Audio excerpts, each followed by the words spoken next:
Le chef religieux du nouvel ordre de Lucifer sur Terre, Maître Lucas de Bara, a déclaré « L'importance que cette image a pour nous est inestimable. Cette statue est une représentation de notre Dieu, qui est Lucifer, et pouvoir avoir un espace pour l'adorer, pour l'honorer, est quelque chose d'une valeur inestimable.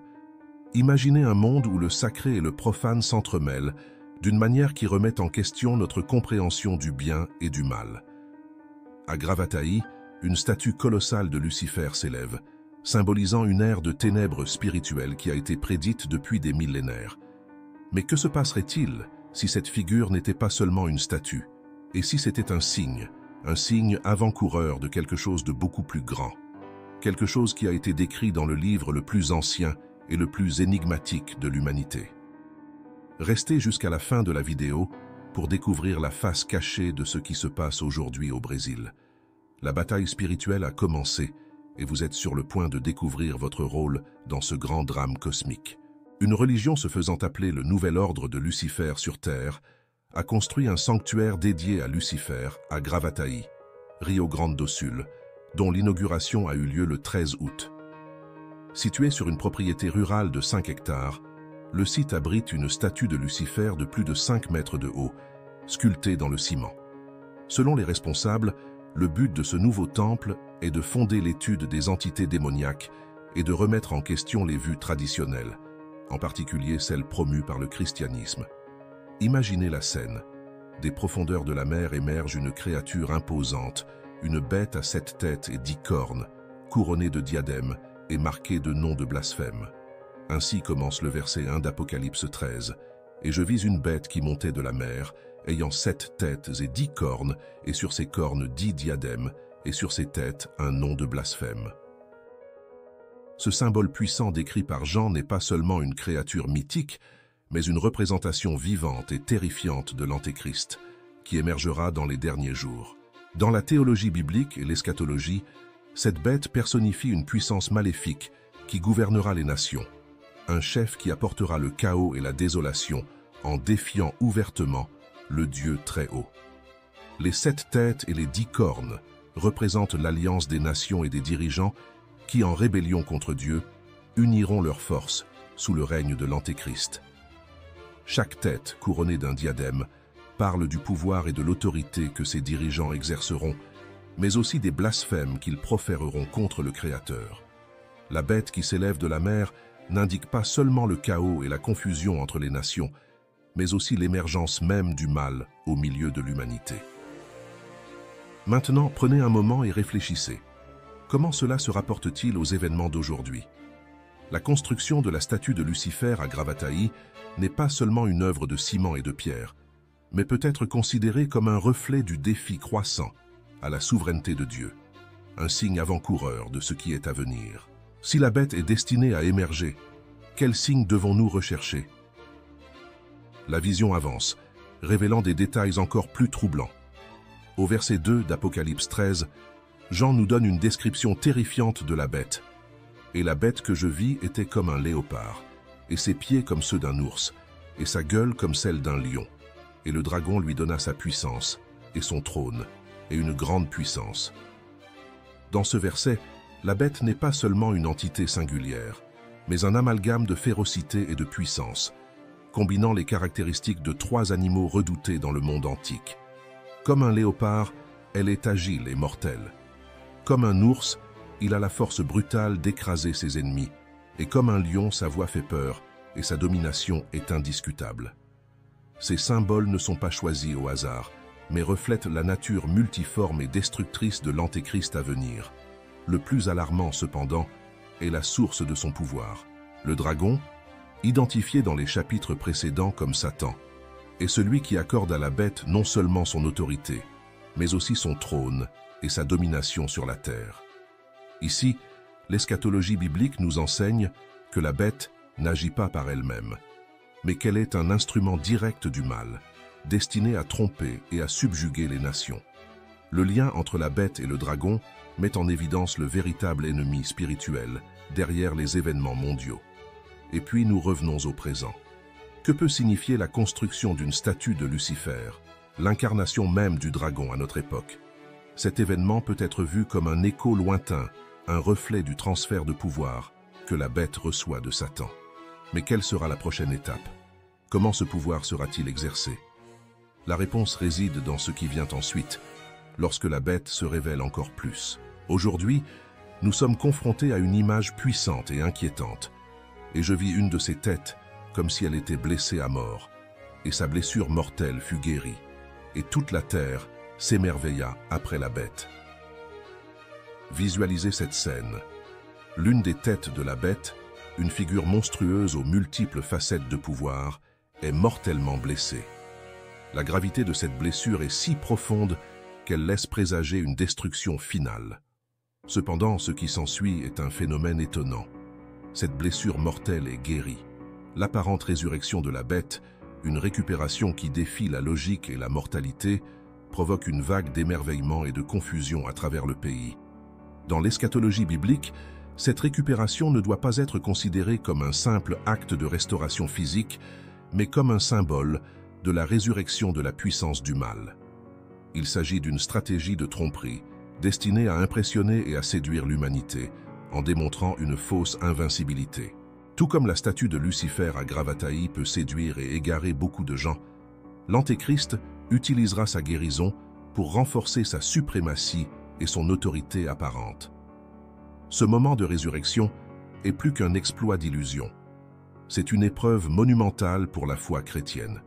L'émerveillement universel devant la bête est un prélude à la grande bataille spirituelle qui se déroule, une profonde tromperie qui défie la vérité divine et l'intégrité de la foi. Alors que le monde s'émerveille de la récupération du pouvoir de l'Antéchrist, l'intrigue apocalyptique passe à un nouveau chapitre alarmant. L'adoration de la bête et le culte qui la suivra, révélant une nouvelle dimension de tromperie spirituelle. Au fur et à mesure que les événements se déroulent et que les croyants font face à ces épreuves, nous sommes invités à explorer l'impact de ce culte forcé et ce que cela signifie pour la foi au milieu de la tribulation.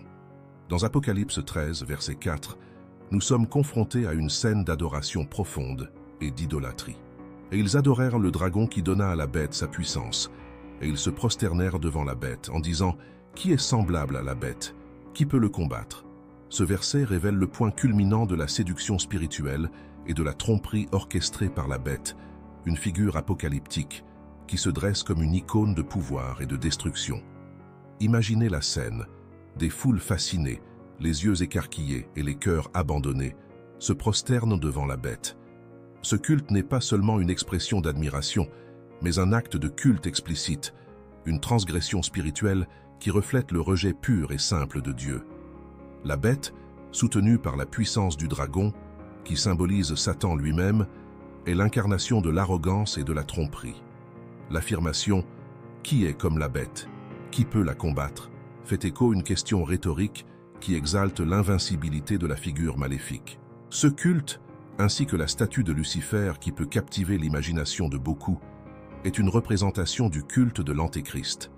L'idolâtrie est un rejet de la vérité divine et une acceptation des mensonges de l'ennemi. La puissance de la bête est perçue comme absolue et inégalée, une supercherie qui séduit les sans méfiance et détourne le cœur et l'esprit de Dieu.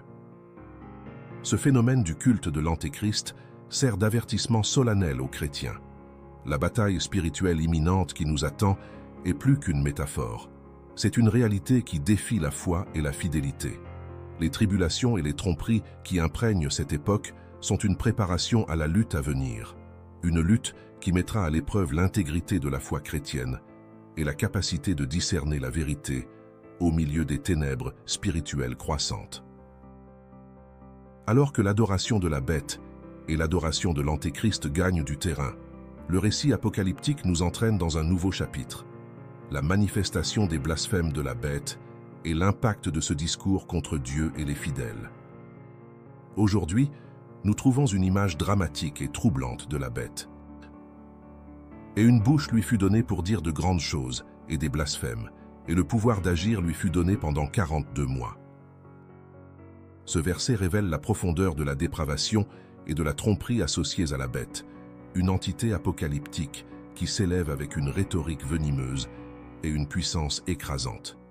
Imaginez la bête avec sa présence imposante et son autorité débridée, utilisant sa gueule pour déchaîner un torrent de paroles profanes et blasphématoires contre Dieu Tout-Puissant. Leurs déclarations ne sont pas de simples offenses, ce sont des attaques directes contre le caractère sacré divin, une tentative délibérée de discréditer la vérité et les valeurs chrétiennes. Ce discours est un affront qui vise à saper la foi et à créer un climat de désespoir parmi les fidèles. La référence aux 42 mois, une période symbolique de 1260 jours, n'est pas seulement un horodatage, mais une indication de l'intensité et de la profondeur de la persécution à venir. Cet intervalle est un temps fixé pour la domination de la bête, au cours duquel sa capacité à propager et à promouvoir des blasphèmes se manifestera clairement et puissamment. Bien que la période soit limitée, son importance est immense, créant une étape critique de tribulation pour les chrétiens. La statue de Lucifer, en tant qu'expression physique des blasphèmes et de la tromperie de la bête, illustre la nature de cette attaque spirituelle. Tout comme la statue peut être un symbole d'idolâtrie et de déviation de la vérité. Les blasphèmes de la bête sont destinés à tromper et à dominer la foi des disciples de Dieu. Le scénario qui s'en dégage est celui d'une confrontation directe avec les principes divins, où la vérité et la foi font face à un défi sans précédent. Alors que la bête exerce son pouvoir de proférer des blasphèmes et de tromper les peuples, le récit apocalyptique nous prépare à la prochaine étape, la guerre contre les saints, où le combat spirituel atteint de nouveaux sommets d'intensité et de défi. Maintenant, nous sommes plongés en plein cœur du combat spirituel, et il ouvrit la bouche en blasphème contre Dieu, pour blasphémer son nom et son tabernacle, et ceux qui habitent dans les cieux. Et il lui fut permis de faire la guerre aux saints et de les vaincre, et le pouvoir lui fut donné sur toute tribu, langue et nation. Ces versets nous offrent un sombre aperçu de la guerre implacable menée contre les fidèles, où la bête se dresse comme l'adversaire ultime de Dieu et de son peuple. Imaginez la bête, avec son autorité retrouvée et sa langue acérée, dirigeant des paroles de blasphème, non seulement contre le nom de Dieu, mais aussi contre son tabernacle et ceux qui habitent dans le ciel. Cette attaque est un mépris total pour la sainteté sacrée et divine. Le blasphème est un affront direct qui vise à discréditer la spiritualité et la valeur du vrai culte. Mais l'attaque ne se limite pas aux mots, s'accompagne d'une persécution féroce. La bête, qui a le pouvoir sur toutes les tribus, toutes les langues et toutes les nations, déclenche une guerre contre les saints, les fidèles, qui restent fermes dans la vérité de Dieu. Cette persécution n'est pas seulement symbolique, il s'agit d'une tentative systématique de supprimer la vérité et de dominer le monde avec des idéologies contraires aux principes divins. La statue de Lucifer, dans ce contexte, peut être considérée comme un symbole physique de cette opposition croissante au christianisme, reflétant une tentative de subvertir et d'affaiblir la foi. Les chrétiens, alors qu'ils font face à cette bataille spirituelle, devraient se rappeler que malgré la victoire temporaire apparente de la bête, la guerre a été prophétisée. La bataille est intense et difficile, mais la fin de ce combat spirituel est connue et assurée. La victoire finale appartient au Christ, un fait qui offre espoir et force aux fidèles au milieu de la persécution. Alors que la bête fait la guerre aux saints et tente de dominer les nations avec ses mensonges et sa tromperie, le récit apocalyptique nous conduit à un nouveau chapitre décisif, l'adoration forcée de la bête, où la tentative d'imposer la loyauté à l'Antéchrist devient un défi crucial pour la foi chrétienne. Nous sommes confrontés à une vision troublante de l'adoration forcée. Et tous les habitants de la terre ont adoré, ceux dont les noms ne sont pas écrits dans le livre de vie de l'agneau, qui a été immolé dès la fondation du monde. Ce verset brosse un tableau sombre de l'influence de la bête sur l'humanité, révélant l'étendue et la profondeur de la tromperie spirituelle qui s'abat sur la terre. Visualisez le scénario. La quasi-totalité de la population du monde se prosterne devant lui dans un acte de culte obligatoire, tandis qu'une minorité dont les noms sont écrits dans le livre de vie de l'agneau reste inébranlable dans sa foi. Ce culte universel n'est pas spontané mais forcé, témoignant d'une imposition directe et cruelle du culte de l'Antéchrist. Ceux qui s'inclinent devant la bête sont ceux qui ont été séduits par son apparence de puissance et d'invincibilité, révélant un écart tragique par rapport aux principes divins et à la vérité. La référence au livre de vie de l'agneau n'est pas seulement un rappel de l'élection divine et de la promesse du salut, mais aussi un contraste frappant entre les fidèles et les infidèles.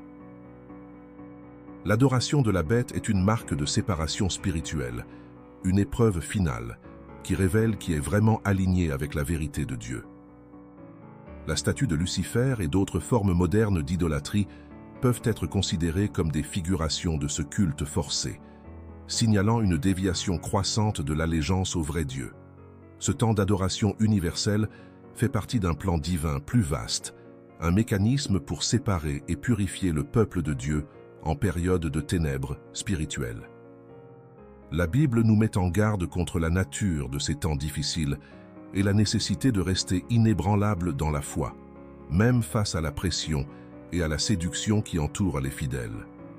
Alors que l'adoration forcée est établie comme une marque définitive de la domination de la bête, le récit apocalyptique nous dirige vers la phase suivante, la patience des saints et la réponse des fidèles au milieu de la tribulation. Maintenant, nous recevons un appel direct et profond. Si quelqu'un a des oreilles, qu'il entende. Ce verset n'est pas seulement une exhortation, c'est une invitation solennelle à la vigilance spirituelle dans un temps de grande épreuve. Face aux erreurs qui caractérisent les derniers jours, le message est clair. Il est temps d'être attentif, d'écouter attentivement et avec discernement. Imaginez le scénario turbulent décrit jusqu'à présent. Le règne oppressif de la bête, le culte forcé, la persécution implacable des saints. Au milieu de cette tempête spirituelle, l'instruction d'écouter souligne l'importance de la perspicacité spirituelle et de l'obéissance à la parole de Dieu. La statue de Lucifer, symbole d'idolâtrie et de tromperie, n'est qu'une des nombreuses tentations qui défient la fidélité des croyants. Le verset nous appelle à être vigilants, à reconnaître les signes des temps et à maintenir l'intégrité de notre foi au milieu de l'adversité. Cet appel à l'attention n'est pas une simple invitation à écouter, mais un cri d'avertissement pour que les fidèles restent fermes et vigilants. La patience des saints sera mise à l'épreuve, alors qu'ils feront face à l'oppression et à la séduction de l'Antéchrist. La vraie foi ne consiste pas seulement à croire, mais aussi à écouter et à obéir, même lorsque la tromperie semble écrasante. Alors que l'exhortation à écouter résonne au milieu de la tribulation, le récit apocalyptique passe à la phase suivante, le destin de la bête et le châtiment divin. Nous trouvons une déclaration cinglante sur le châtiment divin. Si quelqu'un mène en captivité, il ira en captivité. Si quelqu'un tue avec l'épée, il doit être tué avec l'épée. C'est là la patience et la foi des saints. Ce verset met non seulement l'accent sur la justice divine, mais offre également un contraste puissant avec le règne temporaire de la bête. Visualisez la scène. La domination de la bête semble inébranlable.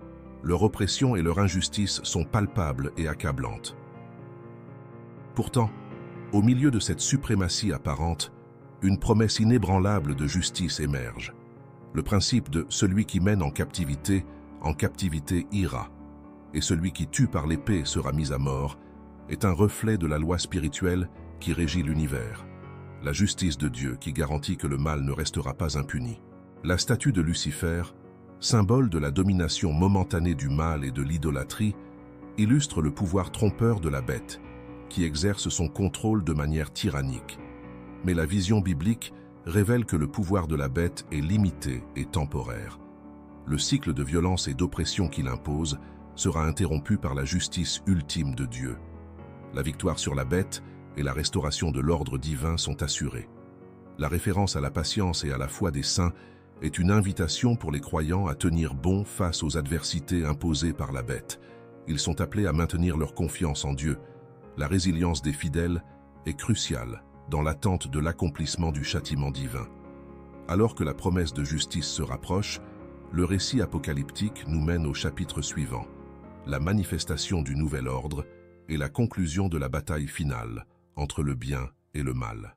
En explorant Apocalypse 13, nous sommes confrontés à une vision intense et symbolique de la puissance maléfique qui dominera la fin des temps. Le texte révèle l'ascension de la bête avec une blessure mortelle en voie de guérison, symbolisant une fausse résurrection qui trompe l'humanité avec un sentiment d'invincibilité. Cette image d'adoration forcée de la bête et de blasphème contre Dieu est un avertissement clair sur l'idolâtrie et la séduction spirituelle à venir. Maintenant, relions ces événements prophétiques à une réalité contemporaine, la statue de Lucifer dans le Rio Grande do Sul. Ce monument, avec son symbolisme occulte, n'est pas seulement une expression artistique, mais aussi un reflet des forces et des idéologies qui défient la vérité divine, telle que décrite dans Apocalypse 13. La statue peut être considérée comme une manifestation moderne de l'opposition spirituelle, une représentation physique de l'adoration trompeuse et de l'idolâtrie que la Bible prédit pour les derniers jours. Alors que la bête d'Apocalypse 13 entraîne le monde dans l'adoration forcée et la persécution cruelle des fidèles, la statue de Lucifer illustre comment les influences maléfiques infiltrent les cultures et les sociétés, défiant la foi et la vérité de Dieu. Ainsi, il s'agit d'un rappel troublant et opportun de ce qui est à venir, comme décrit dans la prophétie biblique. Avec cela, le récit d'Apocalypse 13 et la présence de cette statue au Brésil nous amènent à réfléchir sur l'influence croissante du mal et sur le besoin urgent de vigilance et de fidélité à la parole de Dieu. Alors que nous continuons à explorer le déroulement de la prophétie et sa relation avec le présent, nous nous rapprochons d'une compréhension complète de la bataille spirituelle en cours et des promesses de justice et de rédemption qui nous attendent. Vous cherchez la prospérité et l'épanouissement dans tous les domaines de votre vie? Je veux apprendre comment la foi et la sagesse biblique peuvent transformer votre relation avec l'argent et vous conduire vers une vie plus prospère. Le livre « Prospérité avec Dieu » vous fournira un guide inspirant et pratique pour entreprendre un voyage vers une véritable richesse. Découvrez comment renforcer votre foi en Dieu et la mettre en action, atteignant la satisfaction, le succès financier et une vie abondante. Cliquez sur le lien dans les commentaires et plongez dans ce livre rempli d'enseignements précieux. Préparez-vous à une lecture transformative qui vous guidera vers une vie de prospérité basée sur votre connexion avec le Créateur. Ne manquez pas cette opportunité de découvrir le véritable sens de la prospérité.